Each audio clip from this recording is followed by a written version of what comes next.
Big Buck Registry's Deer Hunting Podcast, episode number 158. Kelvin Wilcox and Vapple, the science behind quality attractants, scent, flavor, and fillers. Please support our sponsors as they make this show possible. Today's show is sponsored by Morse's Sporting Goods.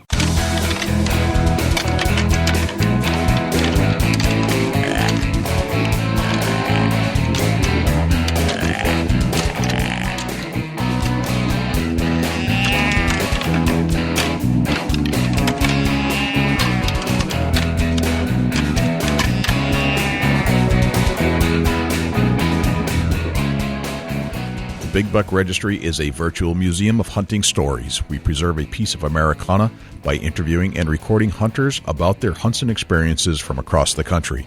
And who knows, maybe we'll learn a thing or two along the way that'll help us take our hunt to the next level. Hi, I'm Jim Shockey, and you're about to listen to my favorite podcast, Big Buck Registry's Deer Hunting Podcast. Hey, this is Kyle Rosner from Back to the Outdoors, and you're listening to my favorite podcast, the Big Buck Registry Deer Hunting Podcast. Hi, this is Shane Mahoney from Conservation Visions Incorporated, and I'm listening now to one of my favorite hunting podcasts, Big Buck Registry Deer Hunting Podcast. Welcome to another episode of the Big Buck Registry's Deer Hunting Podcast. My name is Jay, and you know what? I am grinning ear to ear because I know you just pushed that play button on your audio device. Not sure what it is. Might be a phone, might be a computer, maybe you're in your truck or Jeep going up a mountainside, checking out some beautiful views somewhere. But you know what? I am psyched that you're here, right now with me to listen to another amazing episode as we try to bring you great content each and every week on the Big Buck Registry's Deer Hunting Podcast, powered by USA Trail Cams. My good friend and co-host of the show from Ohio is with us, and let's check in with Dusty. Dusty, what's going on? It's raining here in Ohio, Jay. We need a little rain, and it's another day close to the whitetail season. Well, dang. Why is it raining in Ohio? It's just the way Mother Nature played the cards today. Gotcha. Well, it's we need that throughout the year. You know, it's always a good thing. I don't complain when it shows up one bit. So how's haying season going? We're cutting second round. Okay. Maybe going to get a third cut on some places. Gotcha. Very nice. It's been busy, but that's the way making hay goes. You got to make hay when the sun shines. Very nice. So I was doing some videography this week of a sandhill crane. I don't know if you saw the video I posted on my podcast.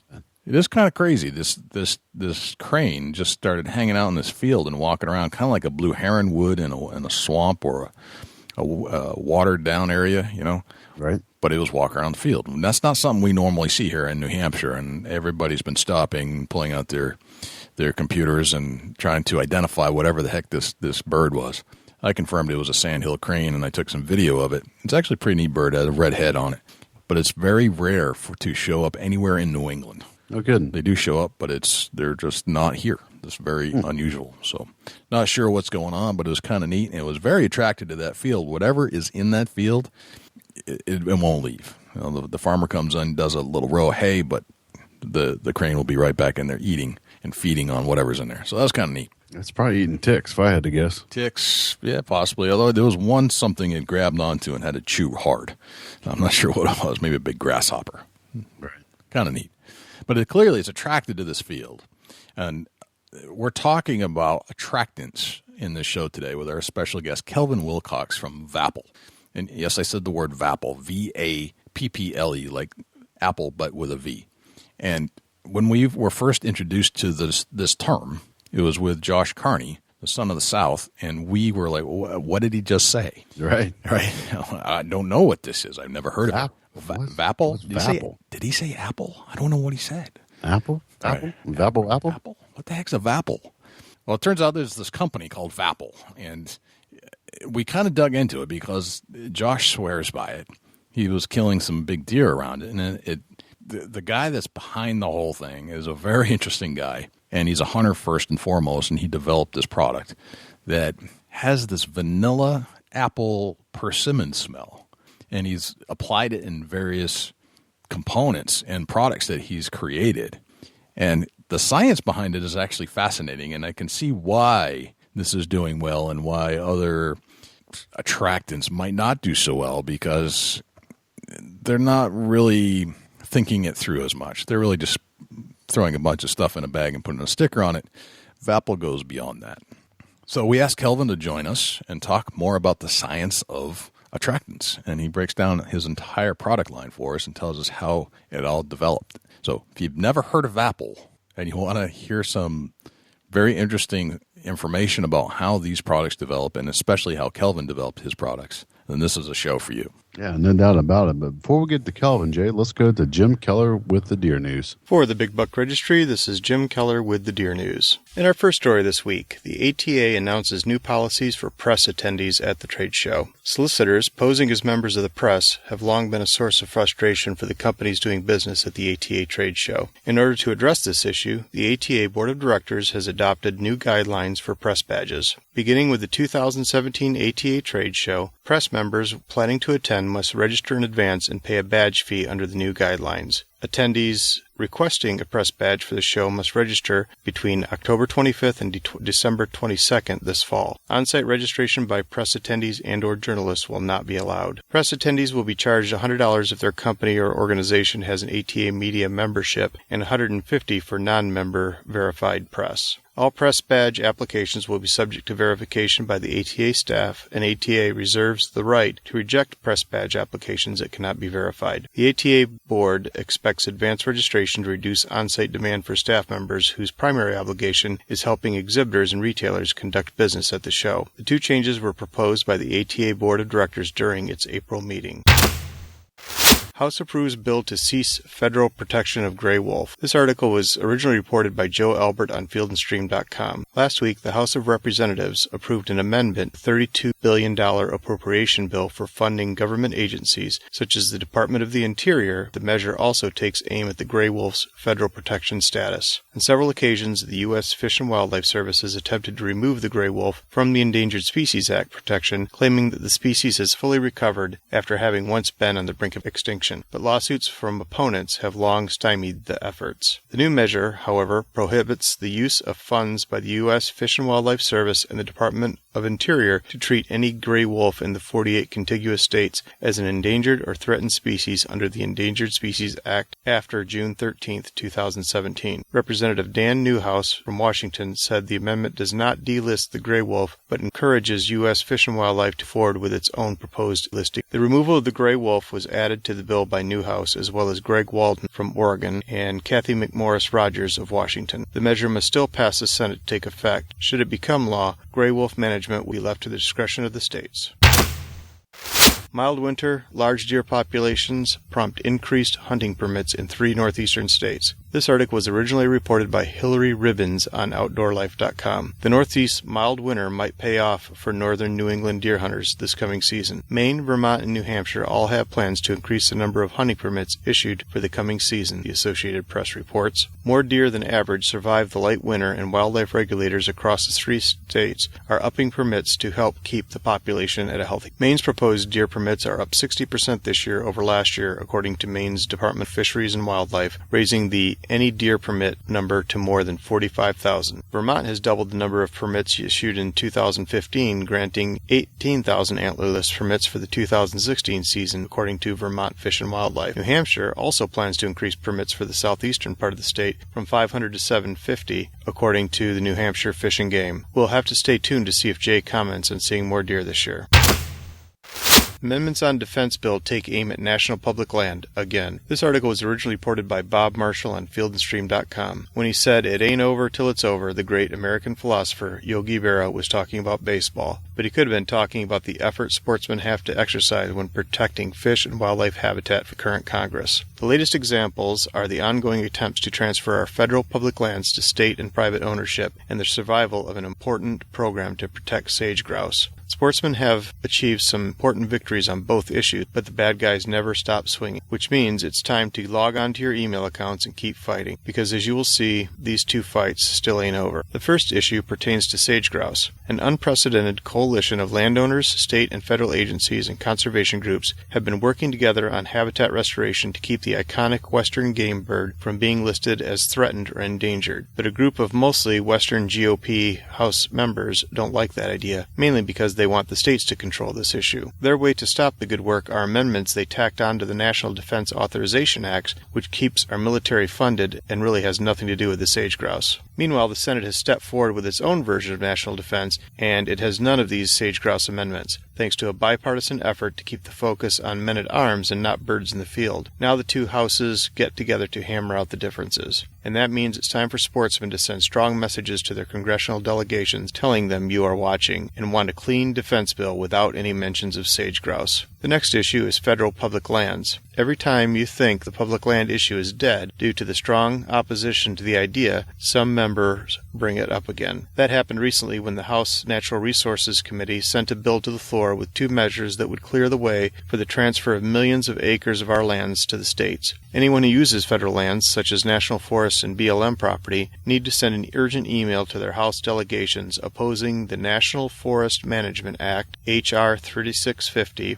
and the Self-Sufficient Community Lands Act, H.R. 2316, both of which would convey federal lands to states. If these sound familiar, it's because they were thought to be dead several times in the past, but as Yogi Berra says, it ain't over till it's over, and it obviously ain't over yet. For a link to the article to get the phone numbers and email addresses of your senators and representatives, please check our show notes or check out the actual article on fieldandstream.com. That concludes this week's edition of the Big Buck Registry's Deer News. If you have any ideas for future topics or have questions about any of these topics, please email me at jim@bigbuckregistry.com. For the Big Buck Registry, this is Jim Keller with the Deer News.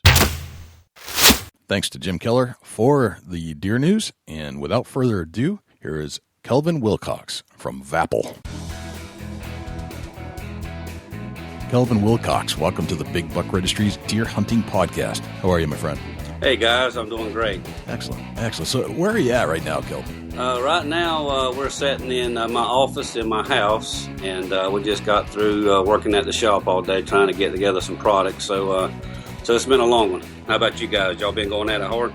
Yeah. I'll let Dusty explain what he's been doing, but yeah, I've been editing most of the day and trying to figure out who we're going to bring up next on the show, and along comes Vapple. I've been looking forward to this one because we learned about you guys a long time ago, like 2 years ago, when we talked to Josh Carney, and he said this word to me. He said, I use Vapple, and I thought he stuttered. I thought he said apple.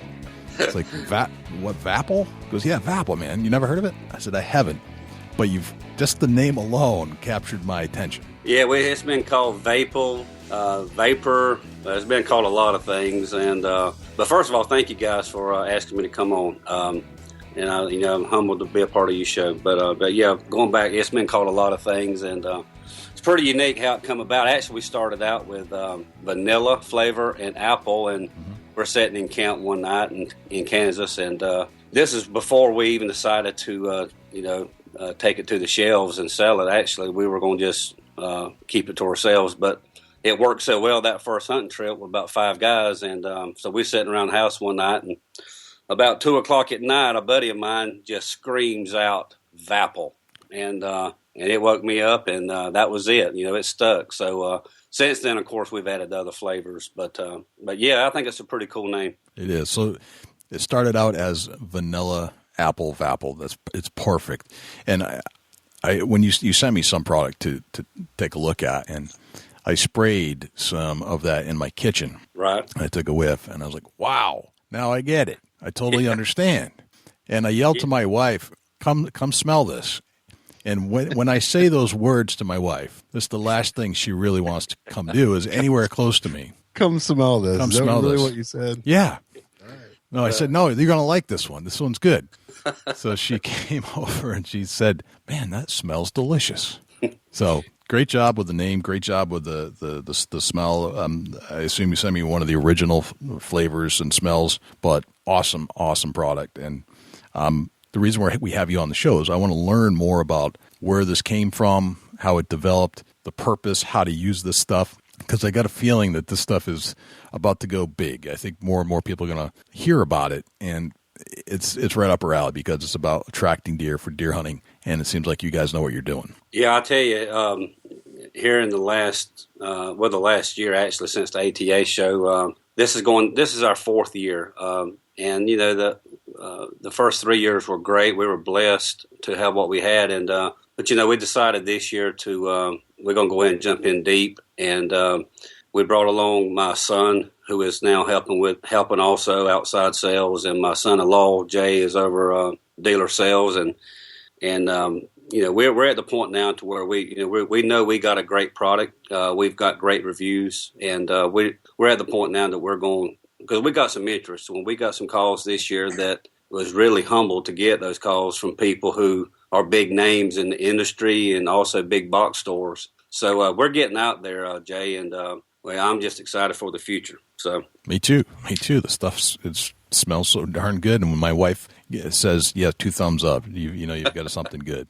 Well, look, I'm gonna go ahead and throw this in while you're talking about that. Sure. I got to share this with you before I forget. But one of the coolest things, we was in deer camp last fall in Missouri, and was fortunate enough to hunt with the buck commander guys out there, and there's about 8 head of us in deer camp, and only 1 toilet. So if you can imagine, that was a pretty rough scene. But Mike Miller, the turkey killer, who is Alan LaRoche's camera guy, he's there with us, and so he decides to spray the toilet with apple flavor, and lo and behold, it's like a blessing. It was just so nice and peaceful when you walked in there after Langerhans left the toilet. So we found a new purpose for Vapple, needless to say.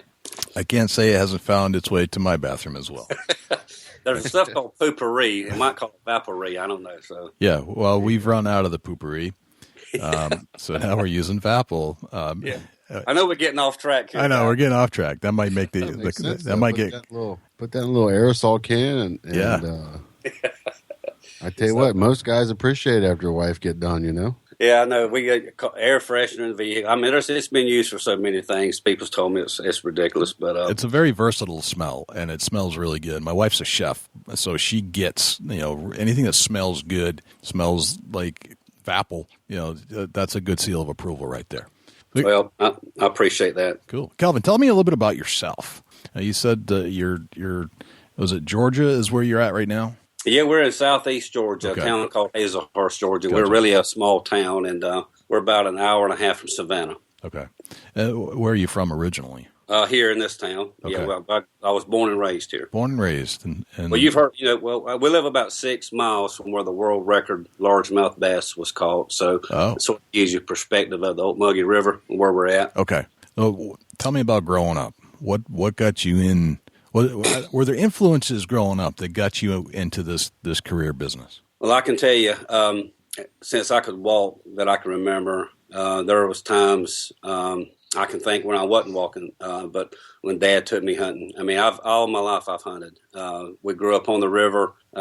We hunted and fished with every chance we got.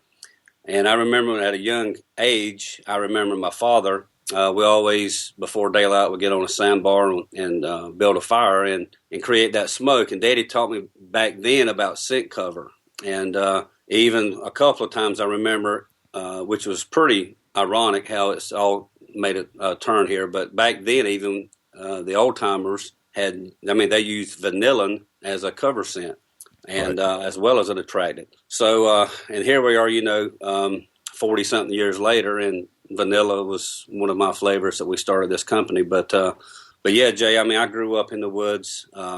Deer hunting's always been a passion of mine. The last 12 years, all I've done is bow hunt. I'm just, I love to be in a tree stand. So, and that's actually in the last going on 16 years now, I've been fortunate enough to hunt Kansas, and I used to hunt it quite a bit. And I mean that my wife. There was times where I didn't know if I can come home or not, and she'd be here, but I'd be gone about a month out there in November, and that's actually where we created Vapple, and I was able to spend a lot of time observing deer, how they react to it, and I failed for 2 years at it, which was great because it allowed me to really examine and to really study how deer react to what we got.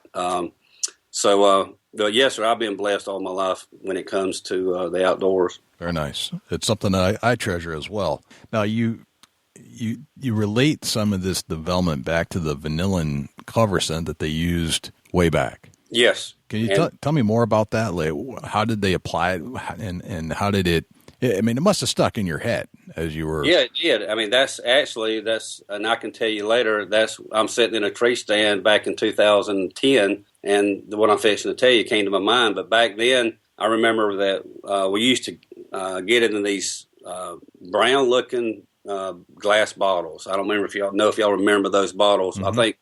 I can't remember the name now, but we used to put it on our boots and just pour it on our legs and rub it on us, Right. And that's basically what we did to cover our scent. And, we had great success. If people around these parts know, my father back in the day was one of the best deer hunters in this county, because he did kill a lot of deer. And due to the fact, I believe some of that success was from some of the practices he did when it comes to scent cover. Okay. So it started out as a scent cover before it actually became Vapple of any sort, and it wasn't even that it had developed into the product that it is today, but it was in the back of your head that the vanillin has to be incorporated into this somehow. Now, I use, actually, the very first deer that I killed with a bow was off of a vanilla spray. And it was just regular old vanilla, and I put in a spray bottle, and I was spraying in. A doe came into it, and I whacked her at 20 yards. So it was, right. So there's definitely something to the vanilla smell. You add apple to that, and it just becomes a compounding attractant. It seems to me like it should. Like any good inventor, with Thomas Edison, the light bulb, they have to try these things 1,000 times before they find success. You just mentioned that it took you time to develop this through trial and error and failures.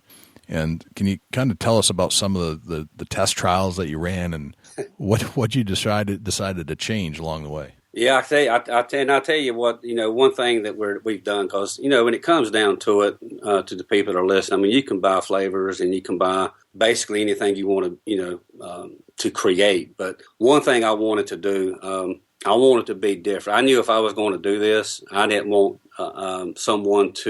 I didn't want to emulate someone else's product, and also I didn't want someone to sort of copy what I'm doing. So we got creative, and it's really, like I said, the Lord just blessed me because I'm not the smartest guy in the world, and my family could tell you that. But when it come to this, those 2 years that I failed, what happened was, Jay, is I walked into a co-op there in Kansas and wanted some apple corn, and they said, well, we don't have none made, but what you can do is go ahead and buy the pallet of corn, a ton of it, which is what I was getting, and you can put this to it and this apple flavor to create it. So later that day, I'm sitting in a tree stand, and I'm thinking, and there goes back to what we was talking a while ago about my father. And I started thinking, I said, deer react to that, but here's where I'm at.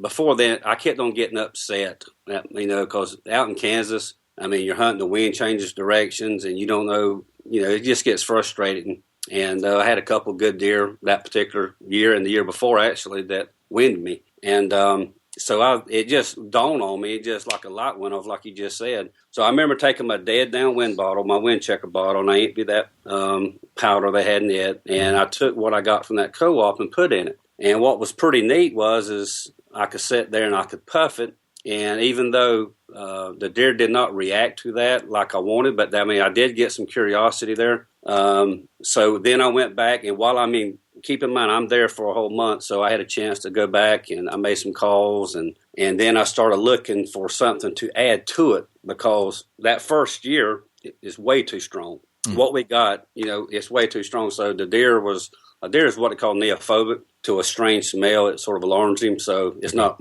from a common standpoint, it just didn't work. Then you got a lot of companies out there that's, and you might not know it, but when you buy it, they got what they call fillers. Well, you got a lot of artificial stuff. Right. And there's a lot of stuff on the shelf now that's got artificial in it. And I've tried those products from kaolin to dextrose to silica as a filler. And even though by using those, I did get somewhat of some success from it, mm-hmm. but the closer they got, it just it didn't work. Then how I would share the secret with you, but then I would have to come up there and tie you up for the next 10, 20 years. We've created a filler. It's a natural filler, and I had to work with a company to actually design and do some changes, which was pretty cool. And we've created a filler that no one's got. I mean, this probably can't be, it could be duplicated, but it would be hard to do. So back in 2012, we went out to Kansas again. And this is amazing. And you can go to my website and look at a video of a buck that came off of a doe from a good friend of mine. And first time he ever used it. And that particular hunt, 3 out of the 5 hunters that week killed a deer by using that product that year. And that video is the first video we ever got on camera, and still today the best video we got of a buck coming in from 100 yards with his nose in the air to 5 yards to the tree, leaving a hot doe. So that video speaks for itself. And then, of course, I told you a while ago that night, my same friend screamed out Vapple, and from that point on, here's where we at. So it's been an amazing ride so far. See, that's really cool, is that it's not just throwing a bunch of stuff in a bottle and calling it something, throwing a sticker on it. No, this is not something that I put together. I make a living. I've been self-employed all my life, and I've got another business. This here is something I love. It was something that we were going to test the water slowly, and I was not just going to go out there and just do like some guys do and try to make $1 off a person. If I was going to sell this, I was going to make sure, because what I want people to realize, I was a hunter before Vapple. Right. And the problems they have now is the same problems I had then and still have now. But that's why I created Vapple, is I wanted to be able to, if a buck got downwind from me or a doe, I wanted that animal to be at ease, and that scent early, and we can talk about it later, but early season, especially when it's hot, that scent will cover your smell. It's been proven. And I want that animal to just be relaxed. And then, the way Vapple is used, in which when you get to that question, I can explain to you how Vapple works and what it was designed to actually do and what we're doing with other products. But right now, to be honest with you, Jay, I don't know of anybody that's got what we got in the bottle. It's pretty cool. Right. I have to be honest.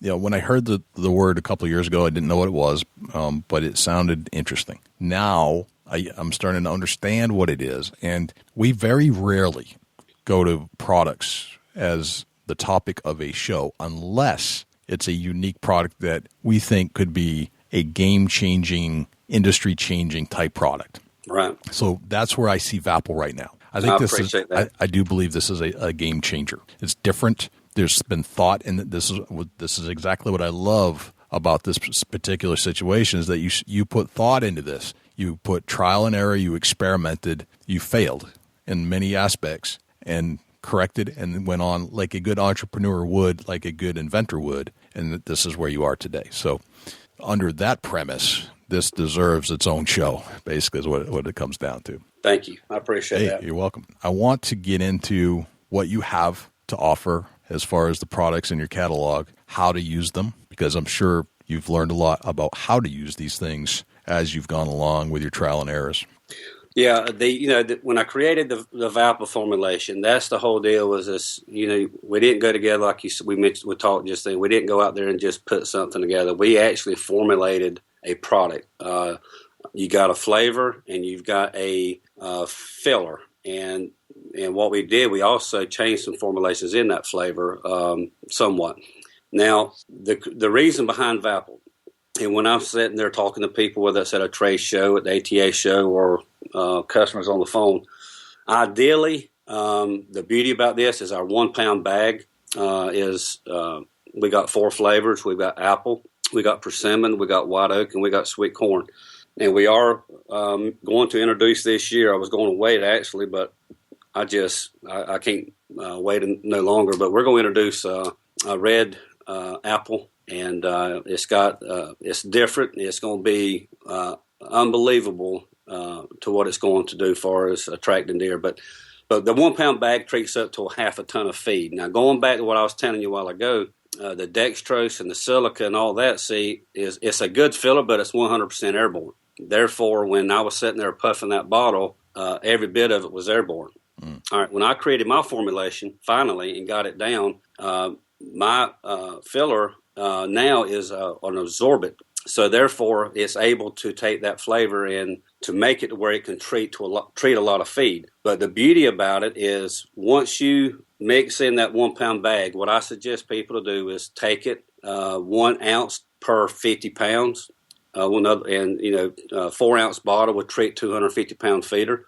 Get deer acclimated to that smell. And I tell people all the time, you don't have to use a lot of it. I mean, they're going to eat corn. Best attractant, best feed on the market, bar none. Okay, we know that. The key is get deer associate that smell with food. That's all I'm trying to do here was get them to associate that smell with food. All right, so come hunting season, let's say early season, you take in our liquid bottle, which, by the way, the liquid formulation is the same identical formulation as the powder. That's unlike anything in the industry, and you won't find that. So walking in, you can spray yourself down. You can spray the foliage going in, spray your ladder going up the stand, whatever. Also, you can take our 4 ounce wind checker bottle, and while you're walking, it's just let it puff going all the way in. And here's the reason why I created Vapple, which I mentioned a while ago, was that wind checker bottle. That's the whole creation behind it, because I'm in a tree stand, you're in a tree stand, and let's say that here comes a buck of a lifetime, and he's been eating at your corn pile, you got him on camera, okay, but he's decided he's going to get downwind of you, and you sit there and you're puffing that wind checker bottle. All right, now, because of my formulation, 80% of it is airborne.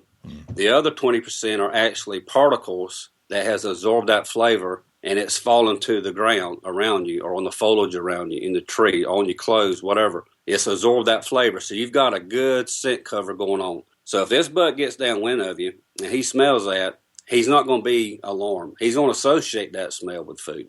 And that's what we want. And people say, well, I've heard all kind of stuff, but I'll tell you what, you take an empty bucket going through a big old field with Texas Longhorns, and you rattle that bucket and see what happens. You're going to have them Longhorns stomp you and come after you. Right. I know for a fact, because I had to jump 5 foot hurdle over a barbed wire fence when they charged me. I like seeing that. Well, and that's what I got. You got to explain to people. I mean, deer associate smell with food, and you can actually get to a point where you actually can tame deer. We got a guy up in Atlanta that's had wild deer for the last 2 years feeding Vapple. Now he's got them eating out of his hand almost. Crazy. But the whole purpose behind Vapple is so you get them to associate that smell with food. And so when they smell it, one or two things are going to happen, in my opinion. They're going to smell it, and they're going to just be at ease and can continue doing what they're doing, or more than likely they're going to come in because they associate that smell with food, and it's feeding time to them. Does that make sense?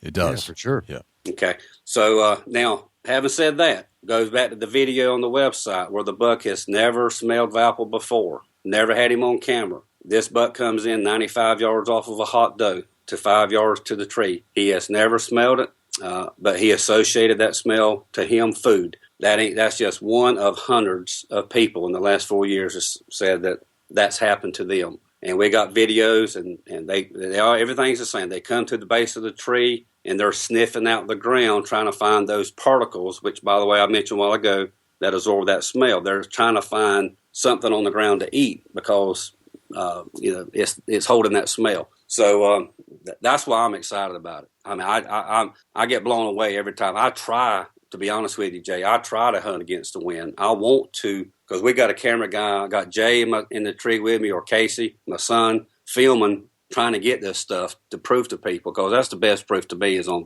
video. I want to take a little bit and run through some of the products and how to correctly use them in the woods. Okay. Let's get into the bona fide, the whitetail Vapple attractant. The attractant, again, or I should say when I did this, again, I didn't want to be another attractant on the shelf. There's, my gosh, this industry, especially my line of products, is just saturated with what we're doing. So our attractant is different. Now, there are some great attractants out there on the shelf. No doubt about it. I used them, but our attractant is 24% protein, 10% fat, and I don't mind telling you what it is, because we're fortunate enough to get it at a great price. But it's pure bean meal. It's extruded bean meal, and we got ground up corn, and we got our mineral, which we'll discuss in a minute, in with it. And because I can tell you that because that's great, but our Vapple formulation is in with it, so I know no one can duplicate that, so I don't have no problem telling you. And the reason why it's unique is the fact that it's 80% extruded bean meal. The nearest thing I found on the market, and someone might can prove me wrong, but the nearest thing I found was like 25% extruded bean meal because it's so expensive and it's hard to find someone to make it. But it's hard to find a 24 protein, 10 fat, and also a high percentage of minerals that we put in it. So, and it's an oily fat, by the way. This is where I got different. If you buy the bag, it says apple flavor.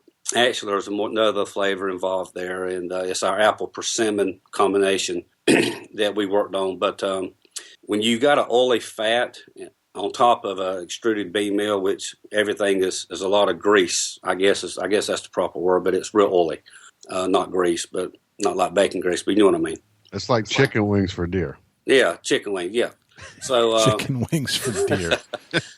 So stupid. You know, a lot of your attractants, they go with a non-oily fat due to the fact, and if you open up their bags, you got a great aroma.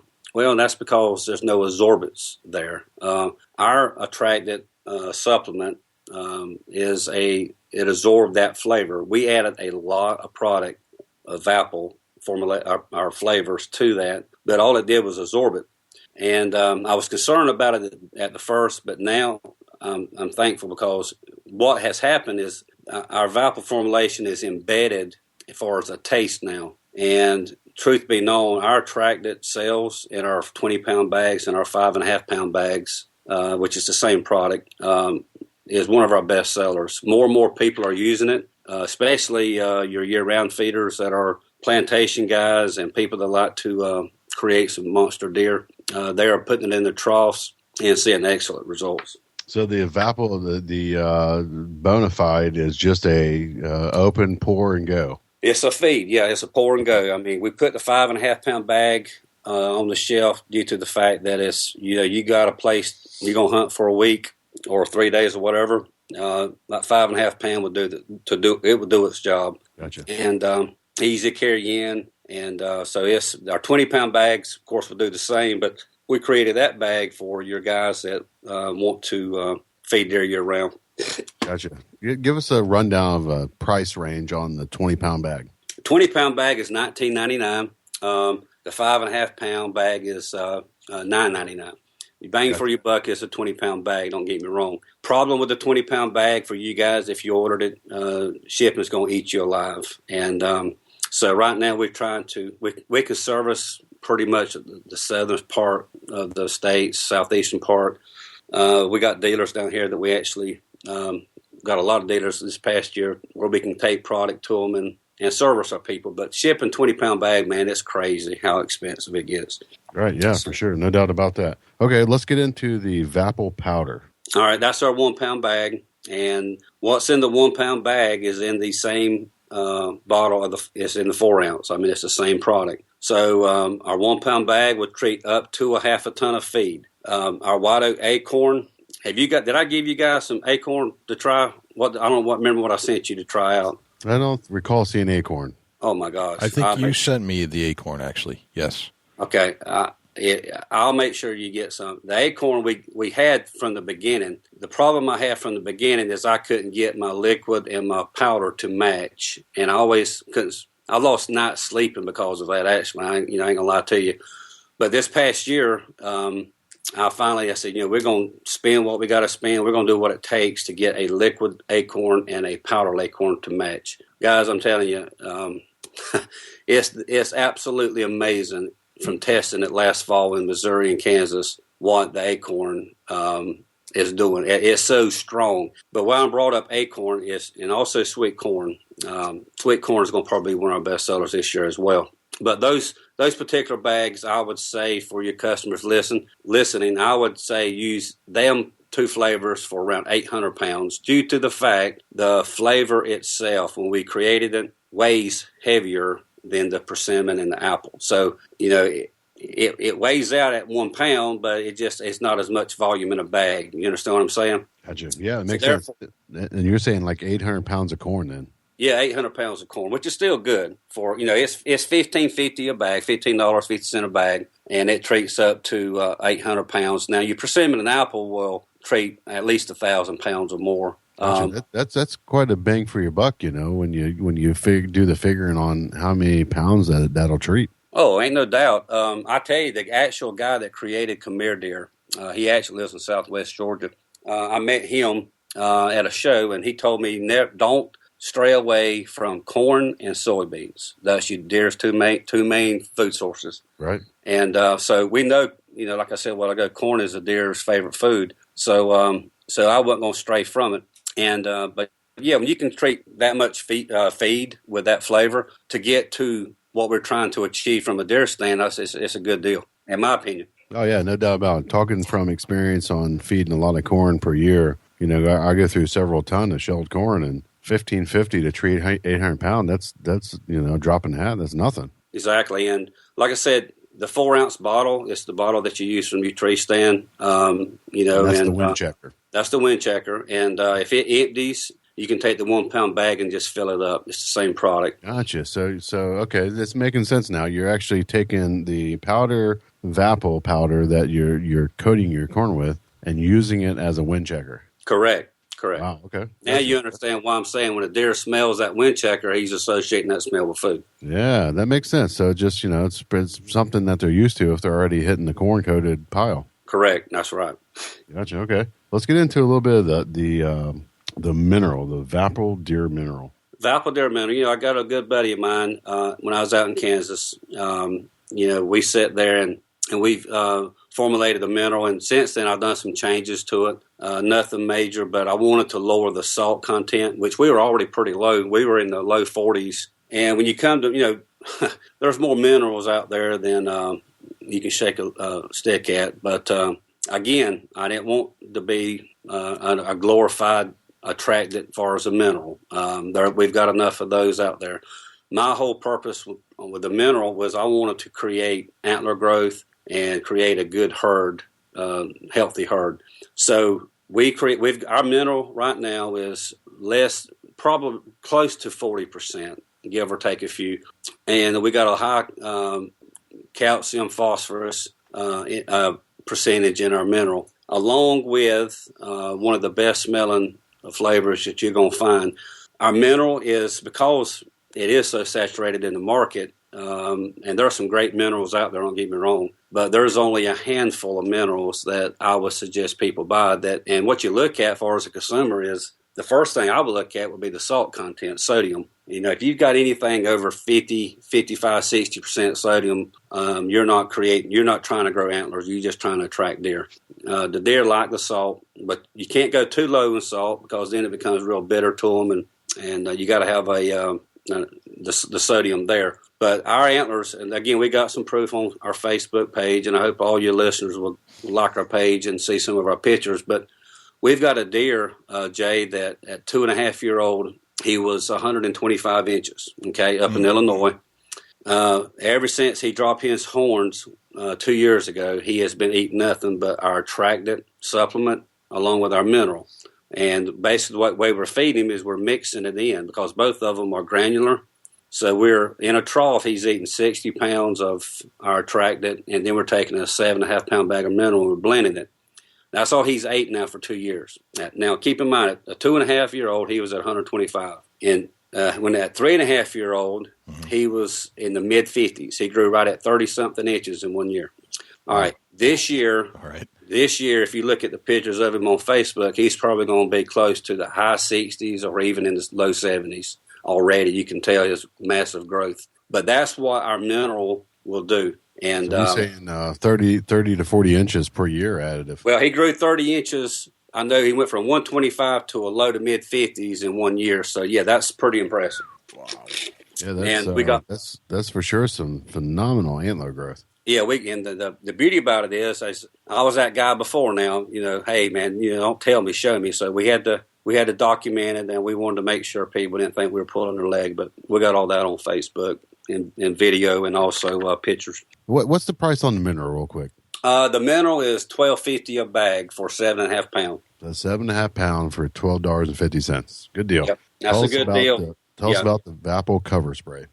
All right, the liquid formulation. This is this is one product. This is a product that is really saturated. You can about go anywhere and you'll see liquid because it's so easy to make. I mean, come on, you can go get it made anywhere. But the key to our liquid is it does match our powder. When it comes to Vapple, which is a key element in our success, because you actually can take the liquid and actually just mist it from your tree stand and duplicate or replace it the wind checker because it's so strong. And we use it to spray down with our clothes. We use it for the bathroom like we mentioned earlier, and all kind of things, air freshener.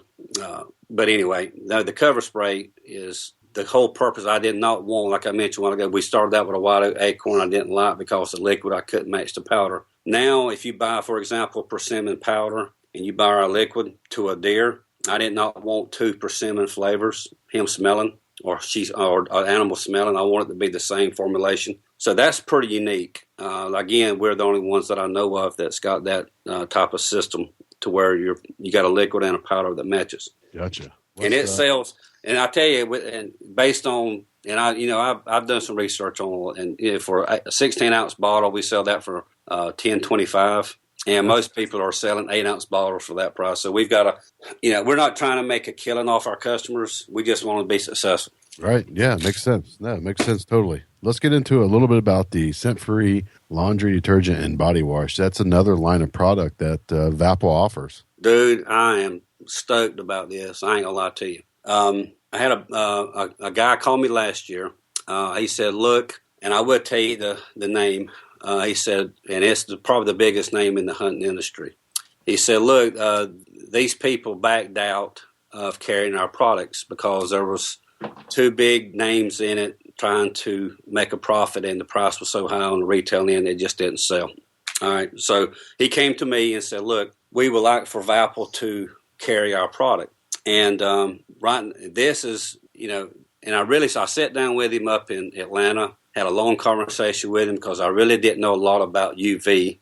I didn't know how I just didn't never pay any attention to it until I talked with him. But our scent elimination, which by far, it's amazing how time you bring up every product I sell, and I'm telling you, this market's flooded with it. But this is another product, another line, another SKU that there's hundreds of people out there for scent elimination. Here's what I can tell you, and I'm gonna be, I'm from the South, okay? Scent elimination. Anybody that makes it, if you come into South Georgia early season when it's 80 degrees and telling me that it's going to make you scent free, I'm going to have a hard time believing that because I'm here to tell you it don't work. Okay, I sell it and I'm telling you it don't work. That's why I know we're going back to the flavors. That does work early season for sure. Now, scent elimination, when it gets pretty cool and the weather's nice and comfort outside, scent elimination will work. Now, the beauty about ours is it's a UV and a scent elimination in one bottle, a 2-in-1 product.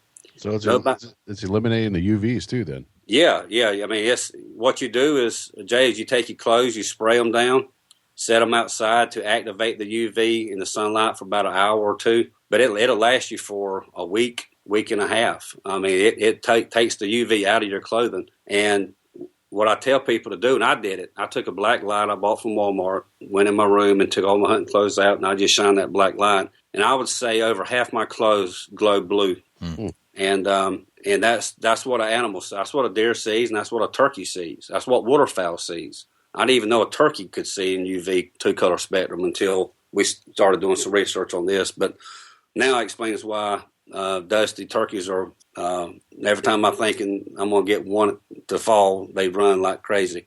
Ask Josh about it. You think it's your clothes, huh? Ask Josh what happened to him in Kansas, and he'll tell you it was because of the UV glow in that tent we had him in spooked those birds. It's amazing. Yep, no question. But But anyway, like I said, we got the only product on the shelf. It's a 2-in-1 product. So you spray it down, you're completely eliminating your scent, and it's designed to kill bacteria and also new odors from forming. Everybody's got their own little spiff about how their product does this. Most all scent eliminations do the same thing. I mean, that's the bottom line. It's nothing. You got silvers out there, and you've got other stuff that you can add to it, but basically they all do the same purpose. But ours is a little different with the fact that UV's in it, and no one's got that. So we're pretty unique in that area as well. Gotcha. Yeah, it makes sense though. Not only do you have the Vapple scent eliminating or scent and UV eliminating cover spray, but you've taken it to the next step where that you're into scent eliminating hair and body wash along with laundry detergent, and the laundry detergent's got the UV coverage in it, so it eliminates the UVs right in the laundry detergent. Man, that's some phenomenal product that offers you more bang for your buck again. Jay, I tell you, if you had 100 hunters in a room with us, 75 of them would want to be scent free instead of smelling like an apple or persimmon. I get that, and that's one reason why we created. Why not? I mean, we're in the scent business, so I was telling Jay and Case, I said, hey guys, let's go ahead and this is an opportunity that fell in our lap. Let's go ahead and take advantage of it because now we're reaching 100% of the hunting market. I mean, everybody's going this year. Every hunter is going to buy some laundry detergent, hair and body wash. So why not have a part of that and give them a great price with a great product? And those hunters that don't want to buy the liquid cover scent in our flavors, well, we've got a product now that is as good as anything on the shelf, and now you've got also something to eliminate the UV. Because here's the whole deal with the UV. You never know. What if it's that one time, that the buck of a lifetime comes out, and you're up there and he spots, you glowing like a blue light. What if it's that one time that you had the opportunity to harvest that animal because you were eliminating your clothing as far as shyness and UV? So that's where we're at. Gotcha. Kelvin, just so you know, you've been with Dusty since we started talking about products. Well, I wonder where he was at, man. I've been with you the whole ride here. You keep saying, Jay, and I'm like, what the hell? But yeah, back on track here. Give us a price tag on the Vapple scent and UV eliminator cover spray. What we'll be talking price wise there. The 24-ounce bottle. I didn't want to go with a 16-ounce. Actually, if you get to know me, I'm a real I'm ADD and I'm OCD. I'm any kind of DD you want to think of, but I did not want my customers to buy a 16-ounce bottle. I wanted them to have enough in that bottle like I would. I look at everything I buy or everything I make as would I buy it, and you know what I'm saying? So I wanted to go a 24-ounce bottle, and it's selling for I think you put me on the spot here. If I'm not, I think I'm at $10.99 a bottle, which is a great price. $10.75. $10.75, okay. And our laundry detergent is $13.99 for 32 ounce. I didn't want to go, that. When it comes to packaging, guys, you got a lot of choices to make, and I can, give you an idea. There's all type of packaging for laundry detergent. You can get real fancy and get these drain back bottles like your wife's got in her laundry room now, and spend $80 to $1 per bottle, if not more. But how many hunting? I was telling a buddy of mine the other day, I said, how many people's in hunting camp sit around and look and say, hey, man, you ain't got a drain back on that laundry detergent. We don't care about that, Yeah, it makes sense. So when it comes to packaging, I try to be very conservative, but also have a good look and something that I know that will fit well in packaging, as far as backpacks or a guy's totes or whatever he's got as far as packaging his clothing. Right. But it's $13.99, and our hair and body wash is $9.99, I believe. It looked like you guys had a package deal. If you want to buy all three, it looks like you could package them up and ship out one package of all three products. Yeah, I mean, if one guy's going to buy one, he's going to buy all three typically, and we save him about $4 when he does that. And also on our Vapple package with our flavors, we save them also about $4 when they buy all three. Because going back to that, if you're going to buy a 1 pound bag to be successful with Vapple, in my opinion, you're going to need the wind checker and the liquid. It's just all three on both packages is a necessity to be successful, in my opinion. So we thought we'd just create a package for our customers and save them some money at the same time. Yeah, right on, for sure. Let's get into, tell us about the, you guys had a little Vapple, the Beast blind. What is that? I got a good buddy of mine, not too far from me. And last year he created this blind. His name is Tim Moore. He owns actually Beast 48 golf carts. And I was up there one day getting my golf cart worked on and getting it vaporized and getting some colors, some bling bling put on it. And he showed me this blind. And right when I saw it, I said, "Dude, you got you something right there." And it's really, before I even had anything to do with it, I said that right there is going to be a big seller.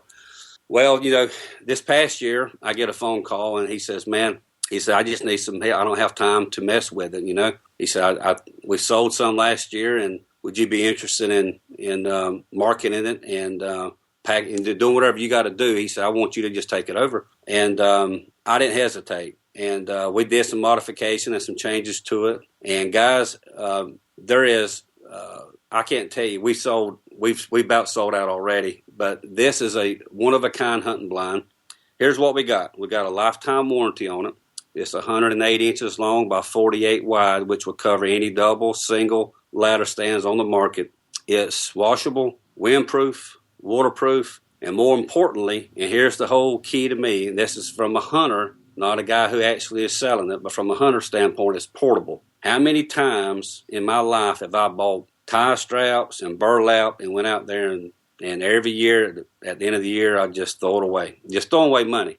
These things right here, like I said, I got a lifetime warranty. It's military grade clips that actually clip around your bar, and when you get through, if you want to take it off, go to another stand, it folds back into the bag. The actual bag is a pocket. Once you unfold it, it becomes a pocket for you on the inside, put all your stuff in. And then when you decide to take it down, you just push it all back in that pocket and then you just put it in your backpack. It's a pretty cool idea, actually.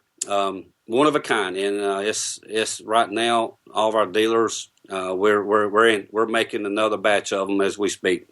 Very cool. Yeah, sounds like a great product. Be very beneficial to the hunters. Well, it's not a cheap product.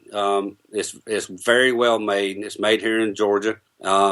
I looked online, of course, like I always do. I try to find something comparable to it.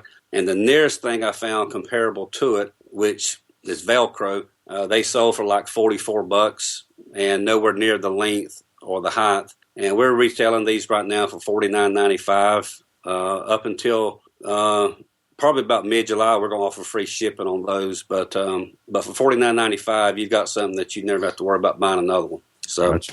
Good deal. Yeah. Just something real quick here. I was cruising through VappleProducts.com and just reviewing some of the testimonials and just doing my research on Vapple and just seeing what the people had to say, And one in particular caught my attention. There's a young boy that's in a wheelchair and looks like he's laying on the ground when I looked at it. And he said something in the nature of, I'm in a wheelchair and I usually hunt rifle. This season I decided to try archery, and thanks to Vapple, I was able to bring a doe in and shoot it at 20 yards. That's a cool story there. Yeah, that's, I'm going to get emotional now, guys. You didn't touch a nerve. But yeah, that's, besides Vapple, that's my passion is taking kids. But anyway, you're going to have to make Jay step in here for a second. That's all right, man. That just tells us that, there's a story behind that, guy. So, this tells us that your heart's in it, Kelvin. Yeah, that's the story. We understand that particular hunt. So, yep.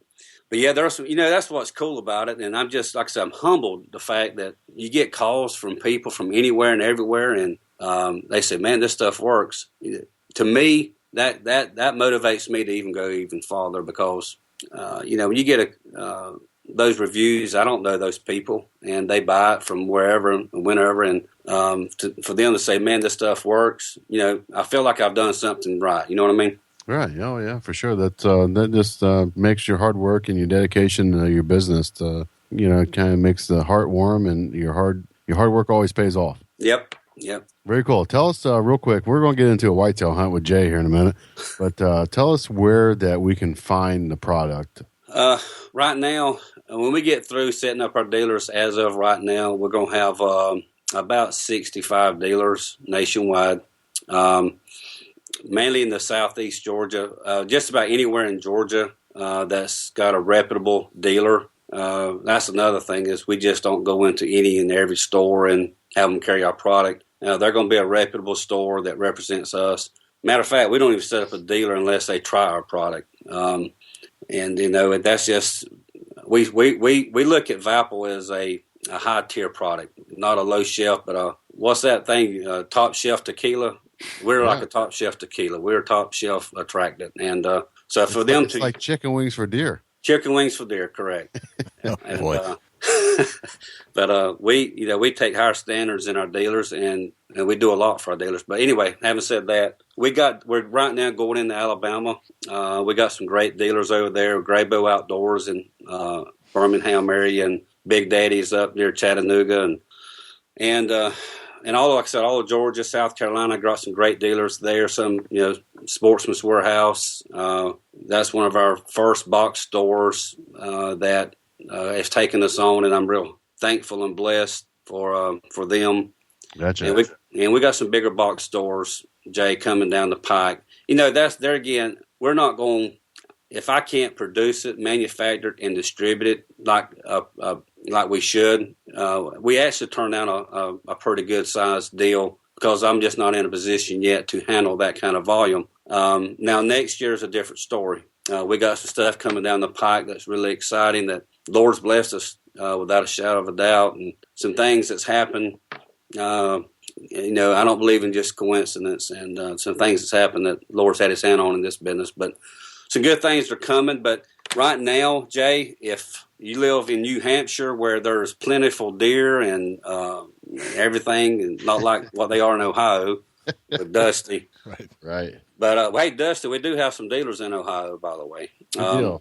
But, you're going to have to order online, Jay. Gotcha. Where can we go online? Tell us a little bit about what you got going. If we're not in Georgia or Ohio, where can we find your product? Go to www.vappleproducts.com and go to our website, click on the store, and we've got all of our products listed there with a description. We've got our catalog is on our website to where you can go through and browse. We also got pics and videos, some awesome pics and videos, and you can send me messages through Facebook if you got questions or through email, whatever. But right now, until we get where we need to be, like I said, this is our 4th year, and we tested the waters for the first couple of years, and now we're in it neck deep. We're in it for the long haul now. I mean, the stuff is awesome, and I'm starting to get to understand and learn a little bit more about the product. As a prerequisite on this show, you have to tell a great deer story. So, and I gave you the setup before in the pre-chat show, so I'm sure you've been thinking about it. But it seemed like you had one that came to mind right away. So, what I'd like to do, Kelvin, I'd like you to take us on a deer hunt, tell us a good story, and walk us through this hunt play by play as though it's in slow motion, so that the listeners can really grasp on and feel like they're sitting on your shoulder watching this thing unfold. So, all right. Where are we going? 2010, Leroy, Kansas, November 2nd through the 19th, I spent in Kansas hunting. Actually, I got there at Halloween, set out cameras and put up my sets, I think it was 14 sets, normally what I put up, and just me. By myself hunting. I had some buddies coming into 18th to hunt. So, by the way, testing Vapple.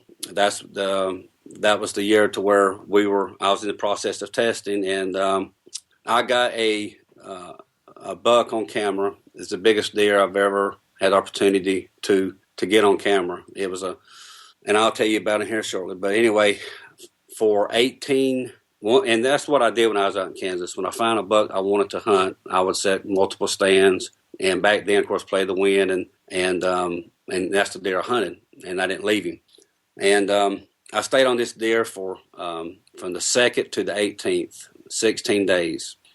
The first encounter with him, he came in after dark, and I shot and missed him. All right. We're hunting on a cornfield, and I got to stand on the east side of it and the west side along the same tree line.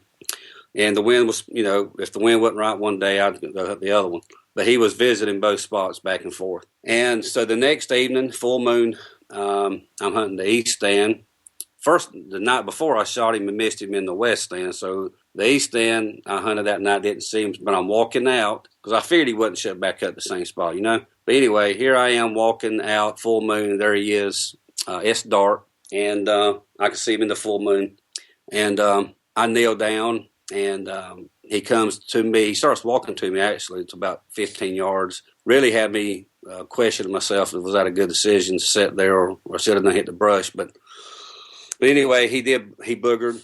And so the next night, so I played cat and mouse with this deer for 16 days, 32 hunts. I in a lot of hours. We're talking days. Even though it's on a cornfield, there was some timber behind it to where they like to move during the middle of the day. So out of those 16 days, 14 days were all day hunts. I gave it all.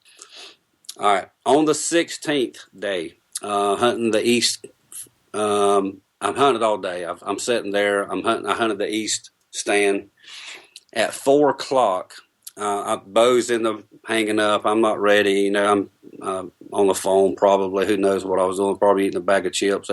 Who knows? But make a long story short, I wasn't ready. And, at 4 o'clock, here he comes. He's walked 5 yards out in front of me, to my left, walked around in front of me, come to the bait pile that we had. At that time, I had vanilla mixed in. That's what he was eating on was vanilla. And the beauty about that is when he came around, the wind was out of the south, and I was hunting. I was facing north, so the wind was at my back. And because I knew that's where the deer were coming. And I thought I'd get an opportunity to shoot one before they got in front of me. But make a long story short, he come around in front of me, and I actually had, at that time, it actually worked on this particular occasion because I was sitting there puffing while I was still setting. My bow was still hanging in the tree, and so I'm puffing this vanilla just enough to put it in the air, and I put it back in my pocket. I grabbed my bow, and guys, I stood up, and I draw back. Now, he is facing me, okay? So if he looks up, he sees me. He wasn't no broadside shot, but he looks up. When I pull back, he looks up at me, and I'm panicking. This deer, well, I'll tell you what he scored because he's 194 inches and some change, okay? Right. 194-inch buck. He has stuff coming off of him. He's crazy. Beautiful deer. So I'm telling you, I'm right now, and I think I peed on myself where I had to. Because I remember I called my buddy and I said, man, I'm soaking wet. But and it probably might do some sweat as well. But anyway, when I pulled back, he looked up because this is what you get. You get that fever, man, just overcame me. And I said, I'm going to just shoot him. I could have gave him time to turn, but I said, I'm going to shoot him because he ain't the 15 yards. I'm going to shoot him down his back, down his spine, which was stupid. But so when I pulled back, he looked up, and now I don't have a back shot. So in my mind, I said, all right, shoot him now in the chest. Well, my mind said shoot him in the chest, but my brain also didn't drop the bow. So when I released, the air hit his antlers. It sounded like you throw a baseball into a side of a tin building. And just da-da-da-da, Right. Anyway, dude, I cried like a baby. Literally, I was in tears because y'all know what I'm getting at. 16 days, most 14 out of the 16 all-day hunts, and here It is. It finally happened. All right, that's not even That's not the kicker. No, that's not the kicker. Here's the kicker. The next day, I got to get back home to my wife. She's fitting to file papers and leave me. I got to get home. And buddy of mine comes in, never has killed a deer in his life with a bow. Never has hunted out of state. I put out 2 tons of corn in this cornfield. That's 4,000 pounds of corn in a cornfield already. He ain't put out a 50-pound bag yet. And he says, I had to go. He said, where do I need to hunt? I said, hunt this west stand right here. There's a good deer in here. I said, I doubt he's back because I shot him in the antlers, blah, blah, blah. Well, I leave. That's about 2 o'clock. At 9 o'clock that night, I'm somewhere in St. Louis, and I get this call. And his name was Richard, and he's out of breath. He says, man, I just killed a monster. I said, really? He said, yeah. I made it from St. Louis to my house in about 2 hours. I was like a Lear jet. I was so upset. But anyway, he sent me pictures. I was happy for him. But there again, every time I see him, I think about the deer and want to punch him in the mouth. But I mean, he is a close friend. But anyway, he's a 194-inch buck, guys. Wow. And so I wish I had a funny story to tell you. If that was what you was looking for, I'm sorry I didn't have it. But that was now I got to go. It's going to take me 2 days to recover from telling that story. Right. Well, deer stories come in all flavors and sizes and shapes and endings and twists, and that's what we love about them. So, that's just part of the hunt, and that's why we ask to tell the story, because they don't all end exactly how you want them to end. Yeah.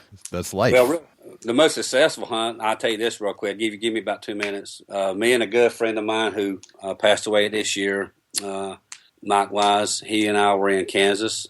And we went to a place where we knew a deer was bedded. The wind was coming out of the east. We knew he's bedded in the west, timber. We purposely went in there to work to prove Vapple, and we went out and put our 20-pound bag of Attractant out. We got all this on video, which is on the website as well. It shows me putting out the bag at 3 o'clock and walk over to the stand. Mike's already up there filming it. I climb up there. We're sitting down. I ain't got a chance to get my glasses off yet. And we had a small buck come in, which we didn't get him on video. But at 3 o'clock, at 3:20, we called him Mark. He had a mark on his side, so, anyway, I know that's bland, but his name was Mark. Anyway, at 3:20, he comes out, and I shoot him, downwind, and it's just a perfect video to prove what Vapple does because this deer's bedded at 3 o'clock. But typically, he had no reason to get up and come straight to that bait pile. I mean, that just didn't happen. But anyway, that's one of the most successful hunts with Vapple. And that was the last time I had also, it's a special hunt because, like I said, Mike passed. And that was the last time he and I were in a stand together where I harvested an animal. But yeah, those are those the good times and the bad times, me in the tree stand, guys. Right. There's the memories right there. Yeah. Well, the time I fell 20 foot, we won't bring that up either, but that's another story. Hey, gravity's a bitch, as I like to say. Yeah. Tell that to my back, too. Yeah. Yep. Hey, we had a question from a caller. I'm going to add him to the group call here, if that's all right. Yeah. He's been pre-screened, so let me see. Let's add him in here. Yes, is this the caller from the south? This is the caller from the south. All right. JC, what's up, buddy? What's happening? How you doing? Hey, man, I'm doing awesome, man. Doing awesome. I just talked to you yesterday. Yeah, I got a surprising phone call. Said you were doing an interview. Yeah, I'm thankful they considered me to do this. So, these guys are big time. I'm just an old boy from South Georgia, I remember the first time they got me on an interview. I don't know if they actually knew what they were getting into, but it was a very interesting night, to say the least. It sure was. Yeah, for sure. I tell you, Vapple is very fortunate to have Josh part of their team. And I met Josh. Actually, I saw Josh when he attended his first ATA show. I was over there, and I heard this elk bugling. I thought somebody had brought in some animals to show off. And here's this black kid over here in the wheelchair just going at it. I'm talking about nailing it. And then he and I got together at Rick Caron's event that year. And, it's history from there. We bonded, and Josh is a great, great kid, and he's got a great future ahead of him. And we're just thankful and blessed to be a part of what we're just going to ride that train he's on. Josh, tell us, Josh, I don't know if you remember, but way back when we did our first interview, you had said the word Vapple to me. You said, I use Vapple as my cover set. And I'm like, what the hell's that? Right? And then you're like, well, it's this kind of apple smelling, vanilla smelling thing. I said, it sounds awesome. I haven't heard about it. So take that, a few years ago, and here we are today. Tell us more about your experiences with Vapple. I first got introduced to it. Rob Snyder, he introduced me to it. Kelvin introduced me to it. But me and Rob went on a hunt. We actually put it in action down in Texas. And I tell you what, you get two Southern boys in a turtle blind in the middle of 100-degree weather. We stink pretty bad. Oh man.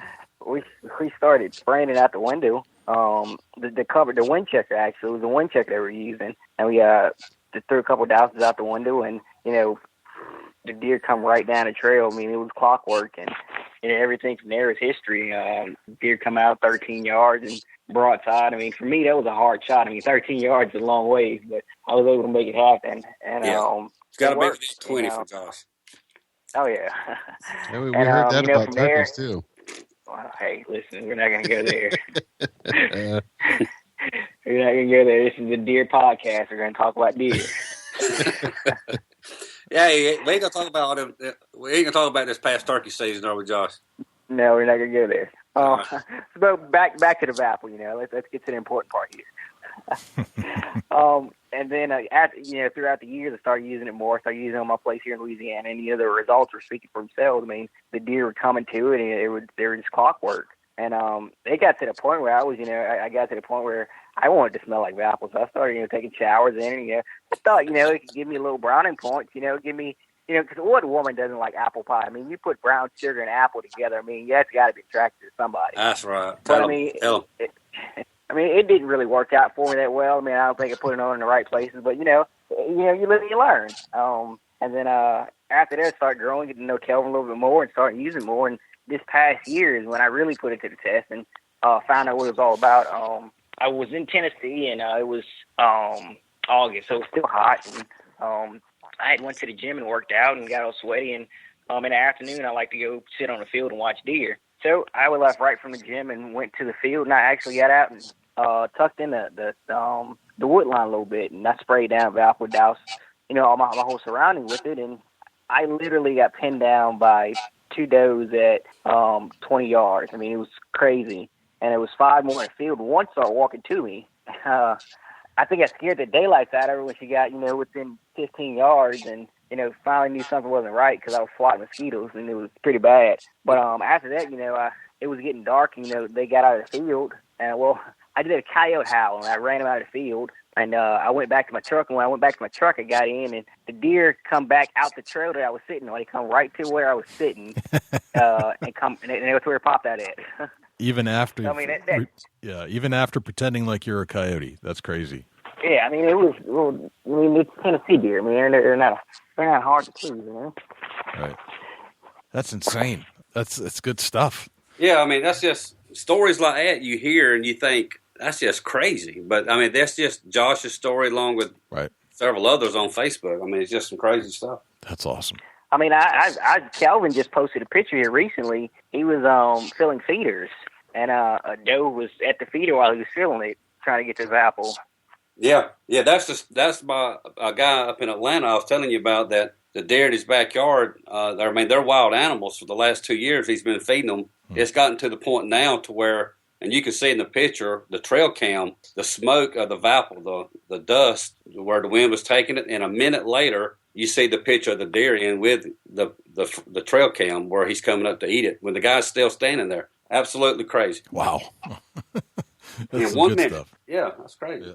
So, Kelvin, I have 10 rapid-fire questions that I want to shoot at you. And, Josh, if you want to hang on, we can chit-chat after. I just want to wrap up the show here. 10 rapid-fire questions. I did not give these to you ahead of time. So these are best off the cuff. So are you ready? Okay. All right. Number 1, what's your number 1 hunting tip of all time? Number 1 hunting tip of all time. Far as scent control, I don't want to get back in the Vapple. What's the number 1 hunting tip of all time? I tell you what the number 1 hunting tip of all time is before you go hunting. With Josh Carney? Well, you take care of your wife and you make sure you take her out and spend her on, buy the best meal for her and take care of her. Hold up. I got to stop That's this. Okay. Kelvin, we got to stop right here. We can't be doing that. Man. I'm just aggravating you. No, okay. Number 1 hunting tip of all time is don't make a shot that you know that you're not going to have a high success rate to harvest that deer. Gotcha. That's the best advice. Okay. All right. We all have these things that we consider good luck charms. We have to have them with us when we hunt, and it drives us crazy if we leave them in the truck. What's that one thing for you? My good luck charm is what I wear on my wrist.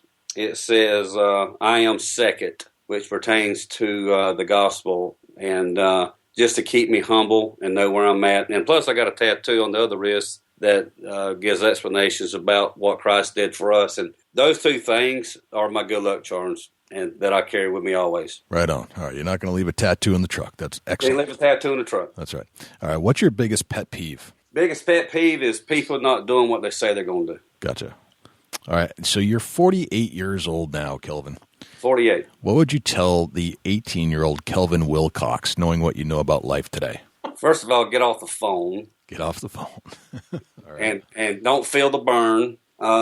Make sure that can we go politics here or not? Sure. Yeah, don't feel the burn. I want to know about this burn. You're 18. What kind of burn did you get? Feeling the burn, man. Bernie Sanders. Bernie Sanders. Yeah, don't feel the burn. Vermont. Right. Yeah. 18-year-old Kelvin Wilcox. Again, do what you say what you do. The intangibles are more important than the tangibles. The intangibles are more important than the tangibles. And just be a man of your word and follow the Lord, and don't worry about what you told people, because you've told them the truth and you don't have to remember. Excellent. All right, you're at a hunting convention and a stranger comes up to you in the lobby of the hotel and they ask, what do you do for a living? What do you tell them? What I do for a living is I own a couple of businesses. One of them is, for the last 16 years, we've been doing commercial roof coating. And but my passion right now, the last 4 years, is Vapple products and hunting with Josh Carney. Right on.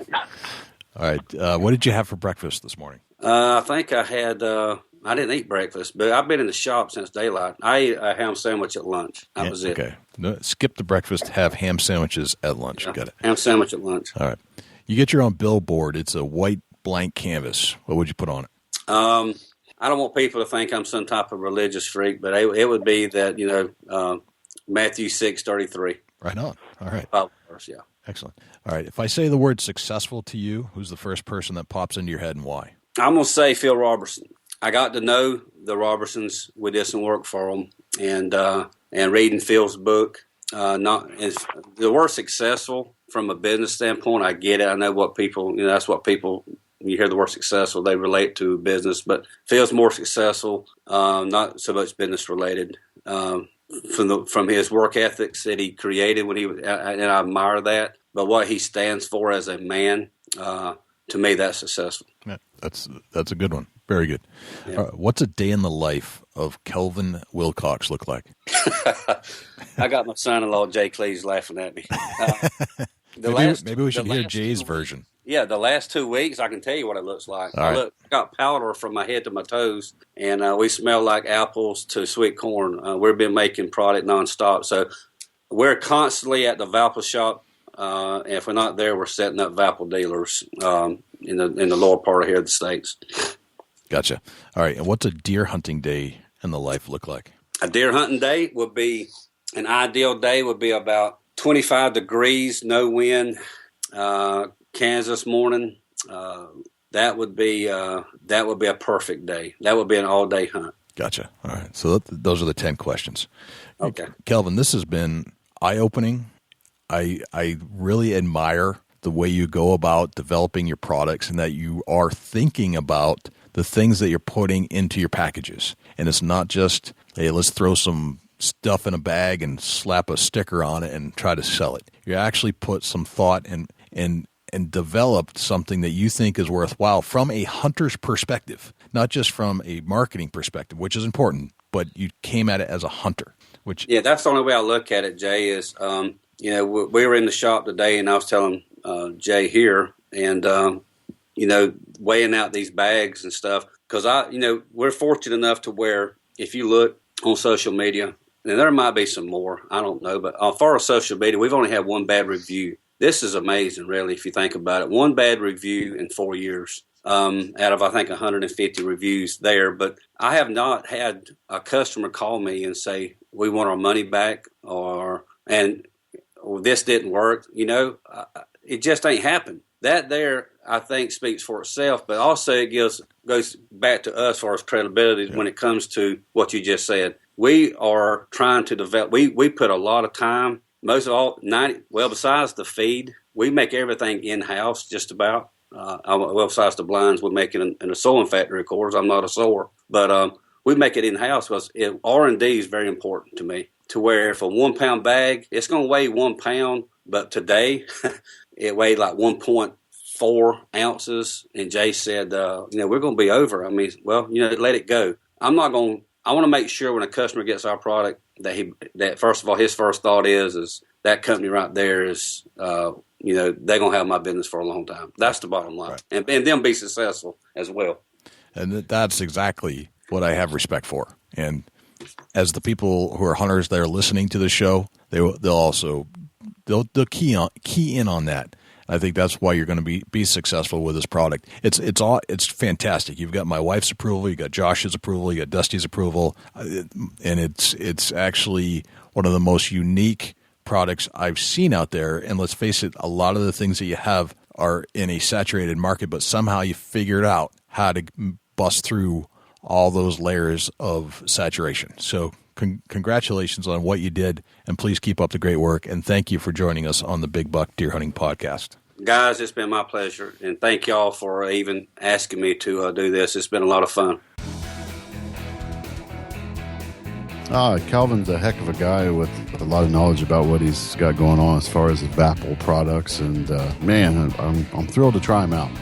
I have too, and I'm fascinated about the fillers and some products and how he's concentrated on all that other stuff that goes into your attractants. You have your scent, and then you have your product and the fillers that go in, and how well he's thought it out as far as even if the filler becomes saturated with smell or falls to the ground, it's still carrying the smell, and it won't be some weird smell that the deer might identify as foreign. It's always going to be some smell that deer will either identify as food or won't identify as danger. Right, yeah, for sure. No doubt about it. So clearly, the hunter has put thought into this, and I'm on board with Vapple. I think it's very interesting, and the story is interesting, too, about how it all developed. Very, very cool, and thank you to Kelvin for joining us on the Big Buck Registry Deer Hunting Podcast, powered by USA Trail Cams.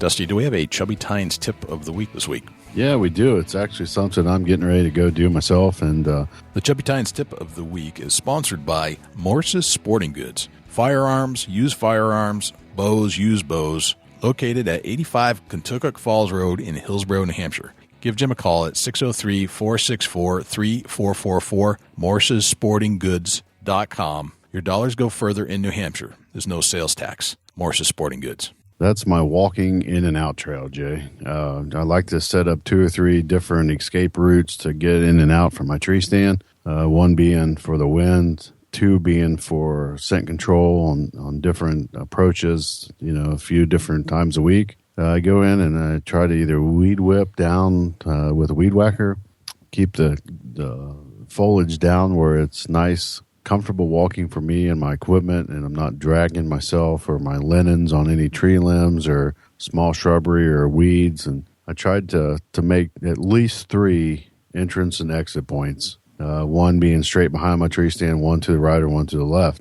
Depending on the winds, which way is the way I kind of narrate where I'm going to go. Now, if I have deer in the field and I come down, I like to be able to go straight back behind my stand, and that's if you got access to the land behind you where you're set up at. I like to go straight behind my stand and cut out and pick up one of my trimmed up trails on about a 100-yard sweep around to where my tree stand is. Now, if I can get down and climb down my stand, go 50 yards behind it, cut around 100 yards either direction, it gives you that point where the deer don't see you come exactly from where your stand located. I've always been more comfortable if I can sweep around them 100 yards and pop out and bump them off the field. I'm okay with that.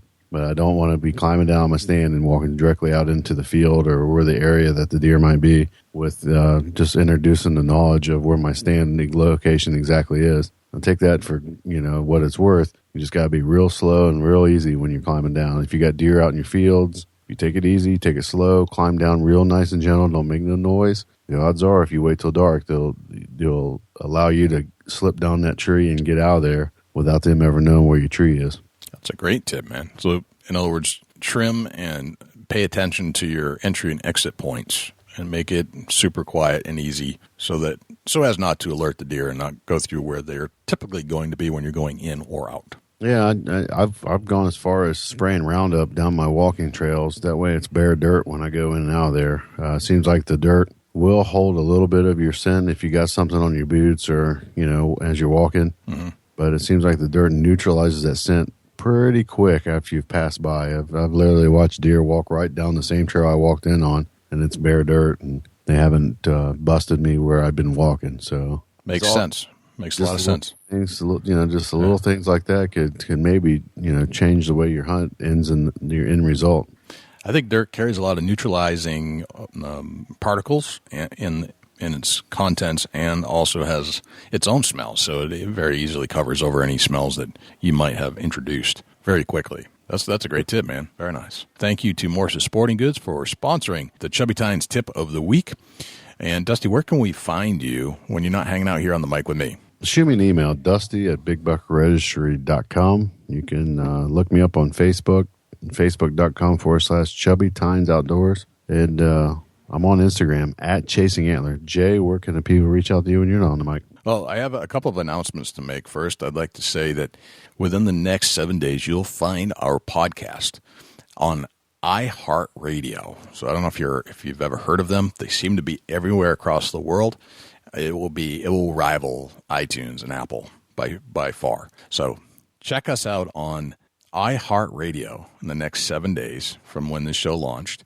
And the other thing that's happening now is every time we produce a show, it will automatically be translated to a movie audio or an audio movie on YouTube. So if you're not an iTunes user and you're not an iHeartRadio user and you don't generally check into podcasts because you don't like the way those systems work, now you can find us on YouTube. So that's kind of cool. Other than that, you can shoot me an email, jay@bigbuckregistry.com. You can find us on Facebook, facebook.com/bigbuckregistry, twitter.com/bigbuckregistry. Find us on Instagram, instagram.com/bigbuckregistry. Always give us a call at 724-613-2825 and leave us a message. Give us some feedback. If you are on iTunes, leave us a review, please, and subscribe to the show. If you're on any kind of iTunes device, whether it be an Apple, iPhone, or just iTunes on your computer. Other than that, Dusty, I think that's pretty much everywhere we're at. And if you'd like to become a patron of the show, just go to bigbuckregistry.com/donate. And finally, if you would like to be famous in front of 230,000 plus diehard deer hunting fans, and you'd like to submit a buck that you shot sometime in the last decade or so, go to bigbuckregistry.com/mybuck, and all the instructions will be right there for you on how to get that buck in front of us so that we can review it, and then we'll let you know if it gets posted on our Facebook page. I think that's a wrap, Dusty. That's a whole lot of big bucks. Thanks again for everybody for tuning in week after week, and man, we enjoy it, and we hope that you take the information that we dig into and pull out from the guest and pass it along to you guys. We hope that you use it in the field and are successful with it. Well, I'm Dusty Phillips. And I'm Jay Scott. This is another great episode of the Big Buck Registry Deer Hunting Podcast. We'll see you next week. Can't wait.